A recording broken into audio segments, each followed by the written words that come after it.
Sais-tu aujourd'hui identifier ou t'assurer que tu es plutôt une personne extravertie ou introvertie?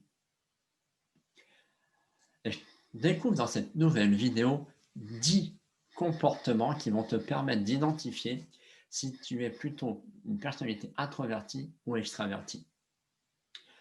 Alors bonjour à toi, je m'appelle Patrice Renez et je suis coach dans l'art de vivre sa sensibilité. J'accompagne aujourd'hui avec bonheur des adultes introvertis coupés de leurs émotions à les vivre dans leurs relations pour se révéler en prenant leur vraie place avec bienveillance. Bon, peut-être que finalement tu ne sais pas si tu es extraverti ou introverti. Peut-être même que tu n'as pas encore entendu parler de ces mots-là. Peut-être que tu le découvres à l'instant ou peut-être que tu as déjà commencé à y réfléchir. Mais qui es-tu au fond de toi en fait? Tu as peut-être déjà identifié dans tes comportements avec les autres que tu n'es pas toujours en phase, que tu sens qu'il y a des choses que tu fais avec les uns ou les autres pour toi, que tu sens que à la fin de la journée, t'es pas bien, t'es pas comme il faudrait. Et je te comprends pleinement. J'ai passé 30 ans pratiquement à me comporter pour quelqu'un que je n'étais pas. Et c'était pas conscient. C'est lié à mon histoire où pendant à mon adolescence, on s'est moqué de moi. Et j'ai subi une intensité émotionnelle de honte, de rejet, d'humiliation tellement forte que je m'en suis rendu timide et du coup, j'avais une extrême peur du regard des autres. Alors, revenons à ce bilan de compétences que je passe avec une coach donc, et qui me fait passer ce test de MBTI. Le test de MBTI, c'est ce qu'on appelle le Myers-Briggs Type Indicator. C'est un test fait sous certaines conditions où le résultat va te permettre de prendre connaissance de ton type de personnalité, de ton mode de fonctionnement, mais sous certaines réserves et certaines conditions qu'on va voir ci-dessous. En fait, à la fin de ce test, je suis typé, à la fin on te donne un type, ENFJ. C'est-à-dire que j'étais plutôt extraverti, avec un mode plutôt intuitif, ancré dans ses émotions, dans son ressenti, et beaucoup porté sur avoir une vie stable et très organisée. Or, je vais découvrir, on va dire 2 ans plus tard, que c'est faux. Puisque du coup, je suis un introverti et je suis plutôt INFP, c'est-à-dire un introverti, toujours en fonctionnement intuitif, dans l'émotion, ce qui est un paradoxe pour quelqu'un qui a été coupé de ses émotions pendant 30 ans. Donc tu vois l'incohérence que j'avais dans mon comportement. Et je suis plutôt quelqu'un dans la perception, c'est-à-dire plutôt dans le côté spontané et l'ouverture des choix de ce qui se propose dans la vie. Et en fait, pourquoi j'ai échoué à ce test? Bon, échouer, c'est un bien grand mot, mais pourquoi j'ai échoué?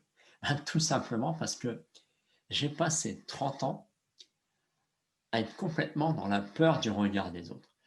Je ne voulais plus subir ce que j'avais vécu émotionnellement à mon adolescence, c'est-à-dire être dans cette situation de honte, de rejet, de moquerie. Et donc, tout ce qui était lié à mon introversion, qui impliquait d'assumer ma personnalité, je ne l'ai pas fait.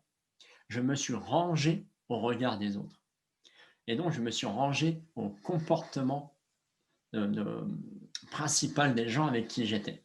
D'où l'importance de l'environnement. Mais ça, on y viendra dans une prochaine vidéo. Et donc, je me suis complètement ignoré. J'ai joué aux introvertis, j'ai joué à vouloir être des personnes organisées. Ben oui, j'étais en plus chef de projet informatique. Donc, structure, planning, très, très organisé, très planifié. Et moi, je ne suis pas du tout là-dedans. Alors, tout ça pour te dire qu'on peut penser être une personnalité, enfin, un certain type de personnalité par rapport à un comportement, mais il faut bien faire attention. Est-ce que c'est notre vrai comportement? Est-ce qu'en nous, c'est ce vrai comportement? Alors justement, je vais te partager 10 comportements que j'ai repérés chez moi et chez d'autres personnes, des clients avec qui je travaille, pour te permettre d'aller un peu plus loin justement dans cette perception de qui tu es, introverti ou extraverti. Le premier que je vais te partager, c'est ta relation dans les environnements de foule, c'est-à-dire les soirées, les événements où il y a énormément de monde. Et les deux principaux que je vais prendre, c'est les salons professionnels, parce que j'en ai fait énormément, et les soirées avec les amis, discothèques, ou les soirées chez l'un ou chez l'autre, il y a beaucoup de bruit. Et bien, comme je l'ai dit dans ma précédente vidéo, l'extraverti va être super heureux dans ce genre de contexte. Il va baigner, il va recharger ses batteries. Alors que l'introverti, déjà, il va avoir du mal à y aller. Très rapidement, il va avoir qu'une envie, c'est partir, rentrer chez lui, se retrouver tout seul, à bouquiner, à être avec son animal de compagnie s'il en a un, à regarder la télé. Bref, c'est là qu'il va recharger sa batterie. Donc, au final, sur ce comportement, si tu détestes, voire si tu n'aimes pas être dans les endroits où il y a de la foule, et qu'à chaque fois, tu n'as qu'une envie, c'est rentrer, penche-toi sur la personnalité introvertie. Ça ne veut pas dire que tu l'es, mais ça commence à pencher du côté introverti. Le deuxième comportement, c'est justement masquer sa vraie personnalité. Nous sommes aujourd'hui dans un monde d'extravertis fait par des extravertis. Donc, tout mène à être extraverti. Déjà à l'école, on te dit, moi j'avais souvent dans mes dossiers scolaires des commentaires disant doit participer plus en cours. Ça, c'était mon gros souci. Bah oui, introverti, on ne se met pas en avant. C'est aussi dans mon boulot. On me disait toujours, sois force de proposition, montre-toi, participe, montre que tu es là. Et oui, mais c'est pas ma nature. Donc, c'est, du coup, c'est, comment dire, rejeter, c'est se mettre dans un comportement qui est demandé par la société, donc plutôt extraverti, alors qu'en fait, tu ne l'es pas. Et du coup, tu te noies dans, dans cette personnalité qui n'est pas la tienne. C'est ce que j'ai fait pendant 30 ans. Moi, j'ai pété mon boulon, je ne suis pas allé en burn-out, mais j'en connais d'autres qui sont allés jusqu'au burn-out. Donc, voilà le deuxième, c'est être noyé par peur du regard des autres, parce que être introverti demande d'assumer sa personnalité. Le troisième comportement ici que je dois te partager, c'est être le centre d'intérêt de tout le regard. Typiquement, moi, je détestais. J'ai eu la chance de passer 8 années dans une société en tant que responsable informatique et on a fait des gros projets où parfois le directeur mettait en avant certains de ses collaborateurs par rapport au réussite de projet. Et j'en ai fait partie. Je dirais, j'ai eu la chance aujourd'hui, mais à l'époque, quand on me disait « ouais, t'as super bien bossé, t'as fait ça », moi je détestais. Parce que ça veut dire que tout le monde avait le regard sur moi. Tout le monde focalisait sur moi. Et ça, je détestais. J'avais qu'une envie, c'est que mon directeur général arrête de parler de moi pour parler de quelqu'un d'autre. Donc ça peut être un indicateur, mais attention à ne pas mélanger avec le facteur de la timidité qui est différent. Le quatrième que je dois te parler, c'est le fait que lorsqu'on est introverti, on a du mal à regarder, là, comme je te le fais, l'autre dans les yeux, surtout quand on parle. Quand on écoute, ça on sait le faire assez facilement, mais parler en regardant l'autre, c'est assez dérangeant pour l'introverti. Tu es toujours en train de regarder ailleurs, de trop fermer. Et attention, je ne parle pas non plus de la timidité, d'accord, qui est vraiment à part. Là, je parle de la personnalité introvertie.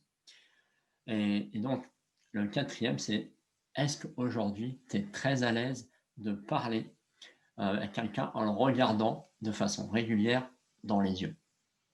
Souvent, moi, je sais que pendant longtemps, je détestais ça. Dès que je croisais le regard de la personne, je m'enfuyais ailleurs.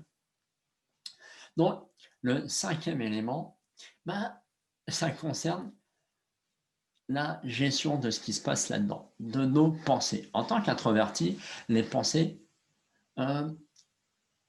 circulent, je dirais, un peu au ralenti par rapport à un extraverti. Pourquoi? Parce qu'en tant qu'introverti, nous avons besoin de compiler nos données. Nous avons besoin de réfléchir avant de parler.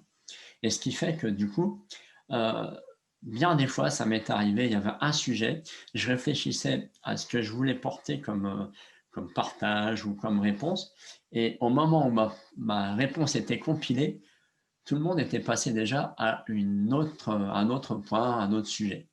Et ça, c'est extrêmement frustrant. Donc ça peut être un comportement chez toi qui peut déterminer à t'amener à penser que tu es un introverti. Et dans le sixième comportement qui est assez proche, c'est la gestion de la spontanéité. Et oui, moi, j'adore les extravertis qui arrivent à répondre du tac au tac. Je me suis mis à faire du théâtre d'improvisation pour aider à améliorer ça. Ça fonctionne, mais je ne suis pas non plus du tac au tac comme le font les experts de l'improvisation théâtrale. Mais de voir que des gens arrivaient comme ça, paf, paf, à répondre du tac au tac sur une remarque qu'on leur fait, sur un porté. Moi, je ne sais pas faire. Et je ne saurais jamais faire. Du moins, pas aussi vite. Parce que là, le circuit de réflexion et de réponse de l'introverti est plus long. Et c'est comme ça, tu ne peux rien y faire, c'est physiologique. Donc, pour le huitième point, ouais, c'est ça, je vais compter sur mes doigts, sur le huitième point, c'est le réseautage professionnel. Alors, j'en fais encore, parce que maintenant je suis à mon compte, mais je le fais différemment. Et c'est vrai qu'aller dans une soirée, rencontrer d'autres entrepreneurs, potentiellement des futurs clients, pour te présenter à chaque personne, te présenter, parler de toi, de ce que tu fais, de te vendre entre guillemets. Eh, mais moi j'en fais un, j'en fais deux, c'est bon quoi.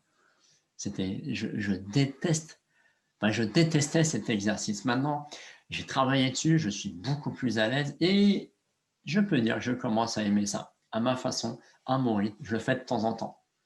Mais voilà, si aujourd'hui c'est quelque chose que tu détestes, et je ne parle pas de timidité, c'est-à-dire que tu as vraiment peur du regard des autres, non, mais que tu sens que c'est quelque chose chez toi, vraiment fort. Si tu as un doute avec la timidité, va travailler ta timidité d'abord. Mais là, on parle vraiment du fait que ben, parler de toi en tant qu'introverti, je sais que c'est compliqué. Et donc, tu n'aimes pas cet exercice-là. Et donc, le réseautage professionnel, c'est parler un peu de soi, de qui l'on est, de qu'est-ce qu'on fait, de qu'est-ce qu'on promotionne comme produit, etc. Et surtout, en tant qu'entrepreneur, bah, tu parles aussi de toi, de ton expérience, de ce qui t'est arrivé pour arriver jusque-là. Le neuvième point, c'est justement, là, on va attaquer la partie émotionnelle. C'est parler de tes ressentis. Et oui, les ressentis. Qu'est-ce qui se passe chez toi? C'est typiquement quand on te pose la question ça va toi? Et que tu réponds toujours oui, oui, ça va. Alors, ok, au boulot, je sais, c'est la réponse classique. De toute façon, tu dis jamais, rarement l'inverse. Mais dans ton couple, dans ta famille, est-ce que tu t'autorises un peu à dire bah non, ça va pas? Moi, je sais que c'était impossible ce genre de choses. Jamais je ne disais ben non, ça va pas, je me sens pas bien, je me sens triste, je me sens en colère, je me sens déprimé. Non, non, non, non. Tout allait bien pour moi, toujours. Alors qu'en fait, des fois, j'étais vraiment tout en bas. D'accord? Donc, aujourd'hui, est-ce que tu te mens à toi-même par rapport à partager avec ta femme, ton conjoint, tes amis très proches, ce que tu ressens vraiment au fond de toi? Est-ce que ça, tu arrives à le faire? Et on arrive justement au dixième point, qui est le point le plus important pour moi, c'est est-ce que tu partages aujourd'hui tes émotions? Allez, entre nous, est-ce que tu sais partager ce que tu ressens? Dire ta joie, dire ce qui te fait plaisir, être capable aujourd'hui de dire ce que tu aimes comme plat, comme couleur, comme musique, vraiment du fond du cœur. Je te dis ça parce que moi, c'était quelque chose d'impensable. Il m'a fallu vraiment des exercices et surtout le courage de ma femme pour m'aider à me sortir les verres du nez par rapport à ça. Donc voilà, les 10 points qu'on a vus. Donc j'espère que ça t'a apporté plus d'éléments par rapport à ton côté introverti ou extraverti. Et justement, aujourd'hui, est-ce que tu veux assumer cette personnalité introvertie? Si tu penses que tu es introverti, vraiment, est-ce que tu as envie, enfin, de l'assumer? Alors pour ça, déjà, like la vidéo si elle t'a inspiré, si elle t'a apporté des éléments de réponse. Et ensuite, pour aller encore plus loin, pour devenir même un participant actif de cette chaîne YouTube, regarde en commentaire, en description de cette vidéo, il y a un lien pour aller vers comment dire, une enquête que j'ai créée sur les introvertis, qui va te permettre de partager ce que tu vis aujourd'hui, mais aussi de m'apporter des éléments de réponse et de pouvoir répondre à tes questions du moment sur les prochaines vidéos. Donc, sois un acteur de cette chaîne YouTube, deviens proactif et je peux t'assurer que nous allons pouvoir avancer à faire de toi le véritable artiste de ta vie.